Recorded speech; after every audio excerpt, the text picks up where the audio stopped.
I never imagined that my Saturday morning grocery run would end with me owning the woman who tried to ruin my life. But here we are, and honestly, I should have seen it coming the moment Karen Hendricks blocked my cart in the produce section. Let me back up. I moved into Riverside Estates about 8 months ago, attracted by the beautiful homes and the supposedly well-maintained community standards. What the real estate agent failed to mention was that those standards were enforced by Karen Hendricks, the self-appointed queen of our HOA and a woman who treated her elected board position like she'd been crowned ruler of a small nation. She lived 3 houses down from me in the largest home on the street, constantly reminding everyone that she'd been instrumental in developing the neighborhood's bylaws. Our first interaction came 2 weeks after I moved in. I'd painted my front door a deep navy blue, a color I'd loved since childhood and one that complemented my home's gray siding perfectly. Within 48 hours, Karen was on my doorstep, holding a massive binder and pointing to a chart that showed approved door colors. Navy wasn't on it. According to her interpretation of the CC&RS, I needed to repaint it colonial red, forest green, or natural wood stain within 14 days or face a $50 per day fine. I tried to explain that navy blue was close enough to the dark accent colors mentioned in section 12.4 of the guidelines, but she cut me off.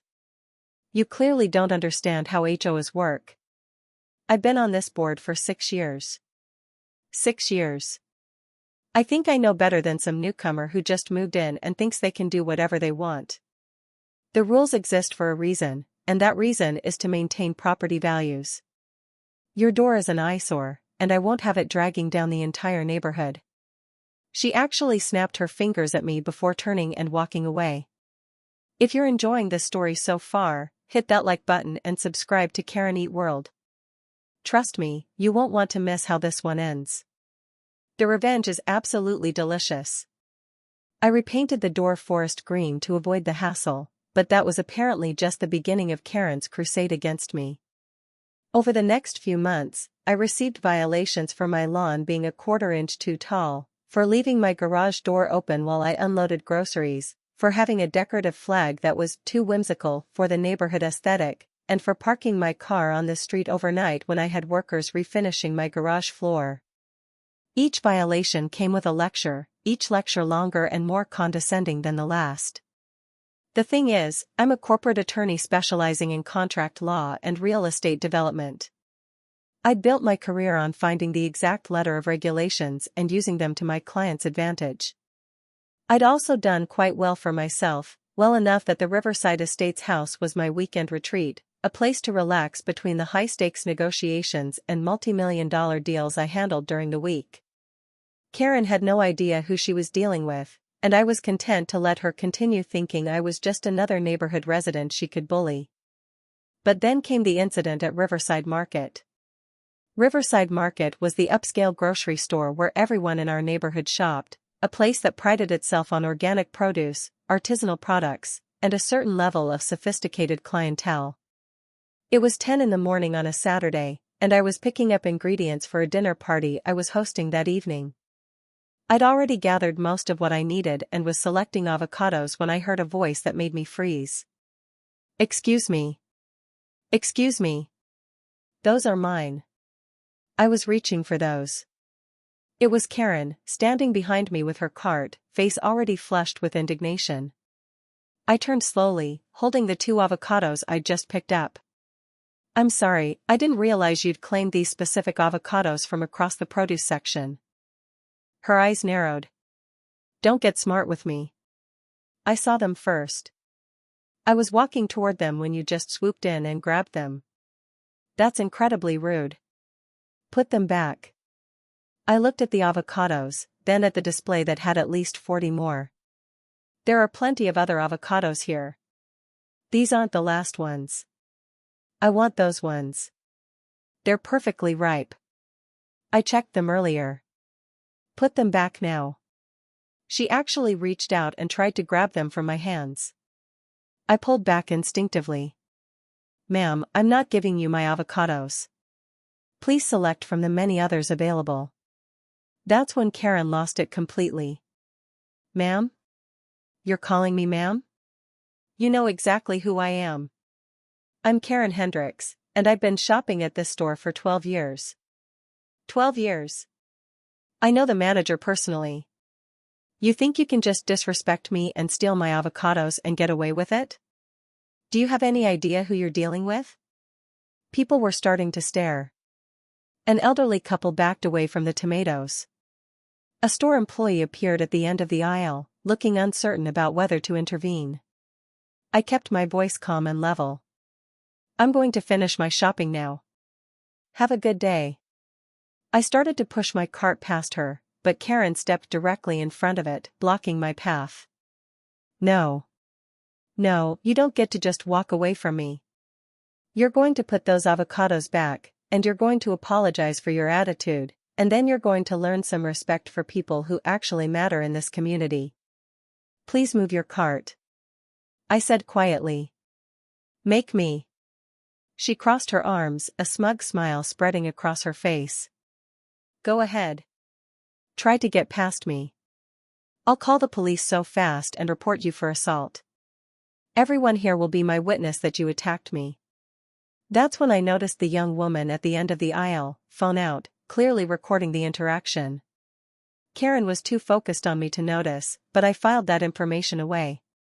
The store manager approached, a nervous-looking man named Derek who I recognized from previous shopping trips.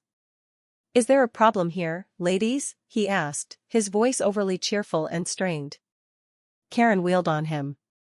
Derek. Thank goodness. This woman attacked me and stole my avocados. I want her removed from the store immediately. And I want her banned. She's violent and dangerous. Derek looked at me, at the avocados in my hand, at Karen's cart blocking the aisle, and at the growing crowd of shoppers watching the scene. Mrs. Hendricks, I don't think anyone attacked you. Maybe we can all just. Don't you dare take her side. I spend thousands of dollars in this store every month. Thousands. I host the neighborhood book club here, I've referred dozens of people to shop here, and this is how you treat me? By letting some random woman assault me over produce? Her voice was getting louder, shriller. I'll have you fired. I'll call corporate. I'll organize a boycott. I simply stood there, saying nothing, watching Karen escalate. The woman with the phone was still recording. Other shoppers had their phones out now too. Derek was sweating, trying to calm Karen down, but she was on a roll. You people have no idea who you're dealing with. I run the HOA for Riverside Estates. I have connections. I know the mayor. I'll make sure everyone knows how this store treats loyal customers. This is discrimination. This is harassment. I'm being targeted. She went on like that for another 5 minutes, her rant growing increasingly unhinged as she demanded I be arrested, banned, and publicly shamed. She accused me of following her around the store, of stalking her, of deliberately trying to ruin her shopping experience. All over 2 avocados while 40 more sat untouched in the display. Finally, I simply placed the avocados back in the display, selected 2 different ones, and calmly pushed my cart around Karen's while she was mid-sentence. She sputtered in outrage, but I walked away without another word, finished my shopping, paid, and left. The whole thing had been ridiculous, embarrassing, and completely typical of Karen's behavior. I thought that would be the end of it. I was wrong. That evening, while I was hosting my dinner party, my phone started buzzing. Text messages from neighbors I barely knew. Emails from other HOA members. Someone had posted the video of Karen's meltdown to the Riverside Estates Facebook group, and it was spreading like wildfire. Within hours, it had been shared to other local community groups. By Sunday morning, it had over 50,000 views across multiple platforms. The video was brutal for Karen. The woman who filmed it had captured everything: Karen blocking my cart, Karen's escalating accusations, Karen's threats to the manager, and Karen's increasingly unhinged rant about her importance and connections. The comments were merciless. People were calling her entitled, ridiculous, and the perfect embodiment of the Karen stereotype. Someone had even edited it with comedic music and sound effects. But here's where Karen made her fatal mistake. Instead of apologizing, instead of letting it blow over, she doubled down. She posted in the HOA Facebook group claiming the video was taken out of context and that I had deliberately provoked her. Then she filed an official HOA complaint against me for creating a public disturbance that reflected poorly on the neighborhood and damaged community reputation. The complaint cited Section 18.7 of the CC&RS, which stated that homeowners must maintain conduct that upholds the dignity and reputation of Riverside Estates in all public settings. According to Karen's interpretation, my presence at the grocery store during her meltdown qualified as a violation because I'd instigated the incident. She was demanding a $500 fine and a formal written apology to be posted in the HOA newsletter. She emailed me directly with the complaint, copying the entire HOA board. "You wanted to embarrass me, so now you'll face the consequences. Maybe this will teach you about respect and following the rules. The board meeting is Thursday at 7 p.m. You're required to attend." I read the email 3 times, a slow smile spreading across my face. Karen had just handed me everything I needed. See, I'd been doing some research over the past few months, quietly investigating the HOA's structure, bylaws, and history. What I'd discovered was fascinating. Riverside Estates HOA was technically managed by a property management company called Premier Communities, but that company had been dissolved 3 years ago. No one had bothered to update the paperwork or transition to a new management structure. The HOA board, including Karen, had been operating without proper legal authority for years. Additionally, the CC&RS that Karen loved to weaponize were actually expired. They required renewal and homeowner ratification every 10 years, and that deadline had passed 18 months ago without anyone noticing. Every fine Karen had issued, every rule she'd enforced, every violation she'd cited was legally meaningless. The HOA had been operating as an unofficial social club with no actual authority. But I'd also discovered something even more interesting. The common areas of Riverside Estates, including the pool, the playground, the walking trails, and the community center where Karen held her board meetings, weren't actually owned by the HOA. They were owned by Riverside Development Group, the company that had originally built the neighborhood. That company had gone bankrupt 8 years ago, and all its assets had been sold to satisfy creditors. Those common areas? They'd been purchased by an investment firm called Blackstone Holdings. The firm had apparently forgotten about them, since they'd never collected any fees or exercised any ownership rights. The properties just sat there, used by the neighborhood, while Blackstone's accountants overlooked the small parcels in their massive portfolio. I spent Sunday and Monday making phone calls. By Tuesday, I'd had a very productive conversation with Blackstone Holdings' asset management division. By Wednesday, I'd signed paperwork. By Thursday morning, I owned every single common area property in Riverside Estates, purchased from Blackstone for an amount that was significant but well within my budget. I also filed incorporation papers for a new entity, Riverside Community Management LLC. And I drafted a new set of community guidelines, properly legal, properly structured, and specifically designed with one person in mind. Thursday evening, I arrived at the community center at 6:45. The board meeting was already set up, with Karen sitting at the head of the table, her massive binder open in front of her, a smug expression on her face. The other 4 board members looked uncomfortable. About a dozen other homeowners sat in the audience, most of them clearly there to watch Karen try to find me over the grocery store incident. Karen stood as I entered. "Well, you actually showed up. I'm impressed. Are you ready to apologize for your behavior and accept your fine?" I smiled pleasantly and took a seat in the front row. "Actually, I'm just here to observe. This should be interesting." Her face darkened. "This isn't optional. You're facing an official HOA violation. You will address the board and..." "The board has no authority to fine me," I said calmly. "The HOA CC&RS expired 18 months ago without renewal. Premier Communities, your management company, dissolved 3 years ago. You've been operating without legal standing." The room went silent. One of the other board members, a retired accountant named Tom, went pale. What? That can't be right.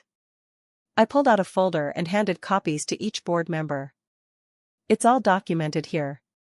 Every fine issued in the past 18 months is legally unenforceable. I'd recommend you start issuing refunds, actually, before someone decides to file suit. Karen was shaking her head, flipping through her binder frantically. No. No, this is wrong.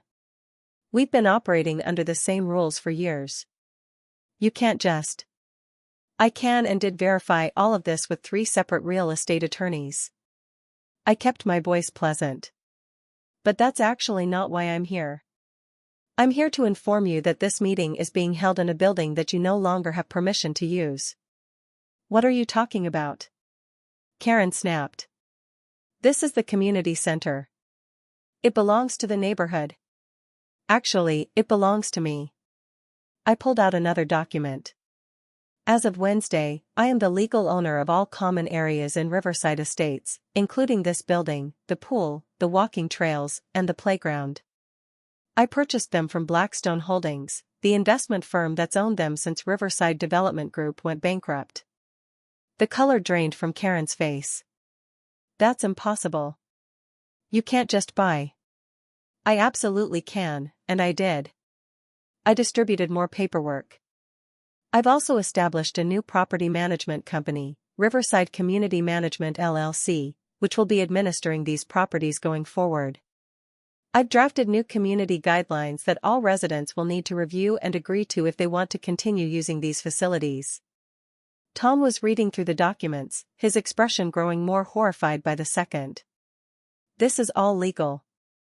She actually owns everything. Now, here's where it gets interesting. I turned my attention fully to Karen. The new guidelines include a code of conduct policy. Section 4, subsection C specifically addresses public behavior and community representation.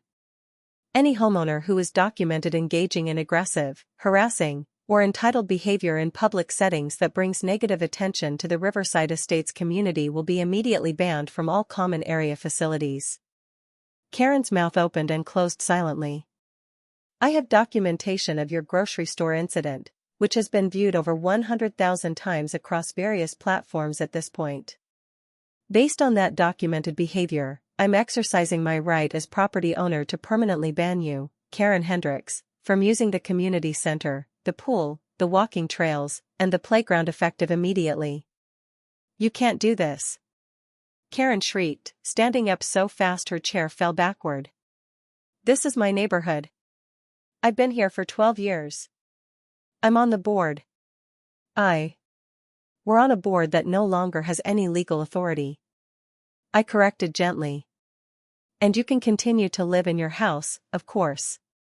You just can't use any of the facilities I own. The same facilities you're currently sitting in without permission.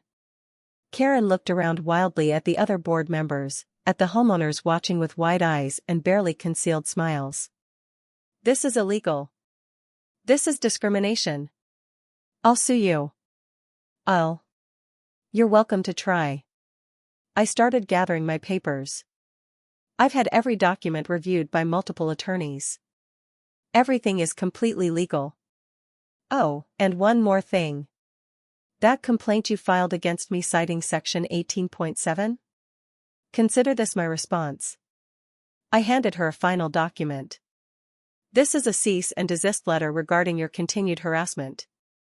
If you contact me again with frivolous complaints, false accusations, or any attempt to weaponize non-existent HOA authority, I'll pursue legal action for harassment. The grocery store has also provided me with footage and witness statements if needed. But Karen's face had gone from red to white to red again. The pool. My grandchildren. They visit every summer. The book club meets here. I host. You should have thought about that before you tried to fine me for your own public meltdown. I stood up, addressing the room. For everyone else, the new community guidelines will be distributed next week.